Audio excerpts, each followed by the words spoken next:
that's my Twitter handle. The first time in my life that somebody referred to me by my Twitter handle was at the last RefreshColombo. So maybe more of you know me by this than my real name, at least up to now. That is not showing through very clearly, but that is, can anyone see, can you figure out what this is? Yeah? What is it? Their servers. So that's the server room at Millennium IT. I was looking for photographs of myself or something at Millennium, and that's one of the best photographs I had. So it just confirms that I'm a geek too. So we're all in good company here. But now I'm a rice geek. Okay, so I've left the technology sector behind. I'm working with paddy farmers. It's a social startup called Rural Returns. I won't spend too much time about that. Although I am looking out for a few technology guys to work on a few new projects. So come and talk to me, especially if you're into mobile or apps as well. So you could say this phrase has been overused a lot, but I think I can call myself a serial entrepreneur, for those of you who get the joke. But nowadays, I also work with SL2 College, which is, these are some of the people, you know, SL2 College is, people are all over the world. So this is when we managed to get a few of them in the same room. This was in Sri Lanka. These are some of the volunteers, some of the founders at SL2 College. And I will tell you, so let's talk about SL2 College now. I'm here to talk about that.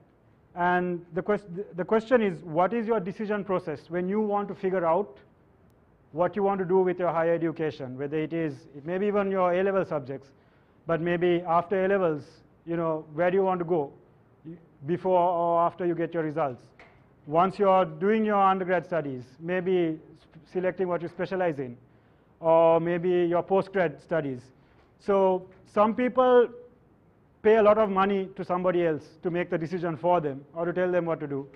And they may or may not get to a good university. They may or may not get to do exactly what they wanted to do. The problem is most agents, although you may be getting what you think is a free service, they have to get paid by someone.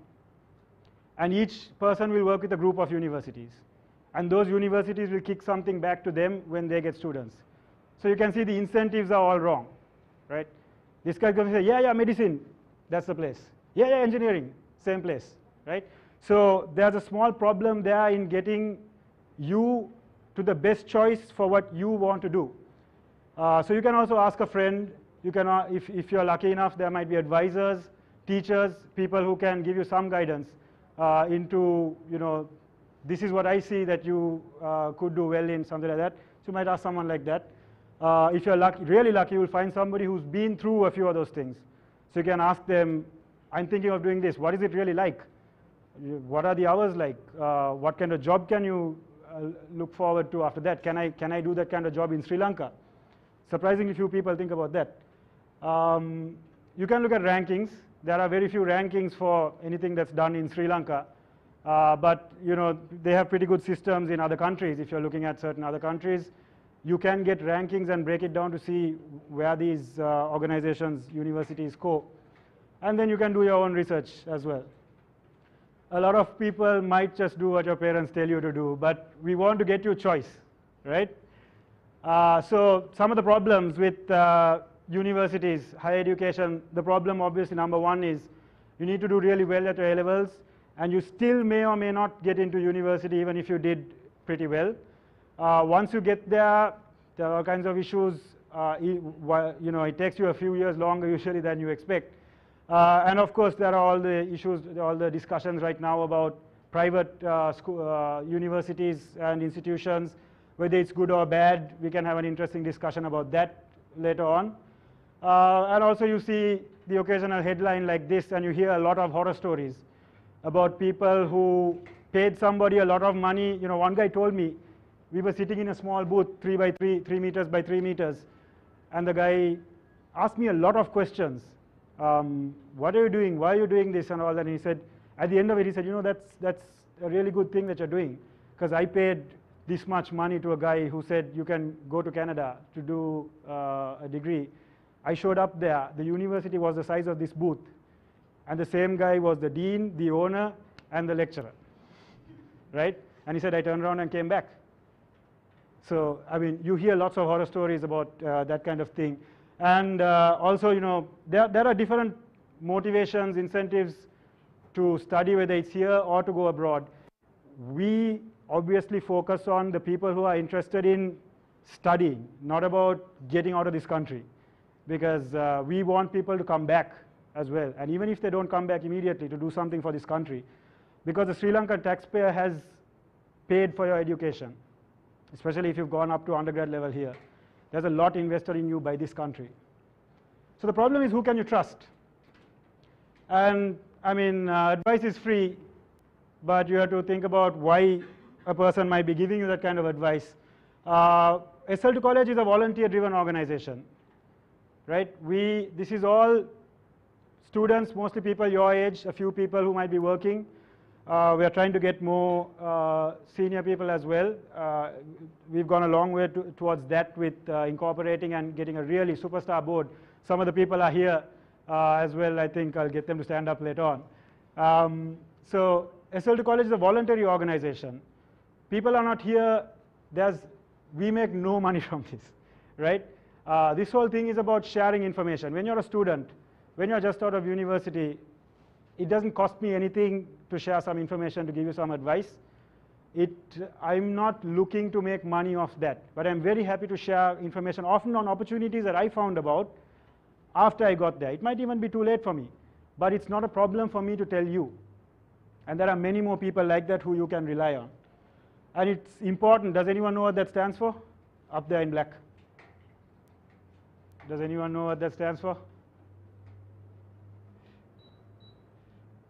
You can't pronounce it as a word, obviously. So it's important to find someone who's actually been there, right? And this is a phrase you get: been there, done that, and got that t-shirt. So most of us will have a t-shirt, all right? So these are people who have actually been there, actually met those professors, been to those universities. So they can tell you what's really going on, what to watch out for, who the people are, what the courses are that you need to go to, and whether or not that is the best thing for you. So this is how SL2 College is set up. We have lots of things going on. We have the website, sl2college.org. Please go there right now if you're surfing because I'm boring, or if anything else after this presentation. We have a forum, which is where we really got started. We have articles published in the newspapers locally. You all may have seen them in the Sunday Observer, Sunday Times. We're getting more circulation. More recently, we have a mentor program. I'll tell you a little more about that as we go on. So we have all this stuff going on, and all this is SL2 College. This is the main web page. We're 6 years old now. This is the forum around which most things are revolve. You know, first, people might just get to the site for the first time when they do a search. And you can see, I don't know how clearly you can see, but the forums are at the top level, broken down by country.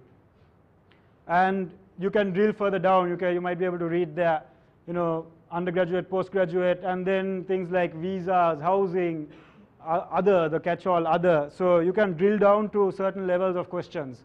This, I've gone into the US forum, and you can see, you know, the amount of the people asking all kinds of questions, the replies they're getting, and this site is free and open to anybody. If you want to ask a question, you become a member completely for free. You just register, but it's open to anyone if they have some question that they find the answer is already there. So we're building up a knowledge base as we go. And then, of course, the catch-all other. I mean, I wanted to know, will I need a car where I'm going? I didn't know, right? But there's somebody who can tell you, hey, you don't need a car where you're going, or in this place, you better get a car and you better look after that car as well. There'll be all kinds of information you get, which you need that first-hand experience for. You can also do a search. So obviously coming from Millennium, I searched for distributed systems, and these are some of the hits.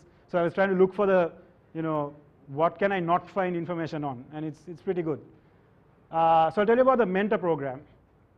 This is something where we match you one-to-one. You might find that the forum is, you know, not quite getting you the answer you need, or it's not a one-off thing. You need to speak with someone, you know, new questions might come up. So we try to match you with someone who can get you, you know, guide you along the way as you go. So we have current grads as well as faculty who are the mentors, and you have a 3 to 4 month period where you're matched. If you know, you come along and say, I want to find a mentor, and then we look through that, match you with a person for 3 to 4 months. And it can be, obviously, you know, it has to be ethical. You can't get the person to write your application for you or your personal statement for you, but they will help you and they will guide you as you go. Because sometimes you have no idea what these people are thinking about.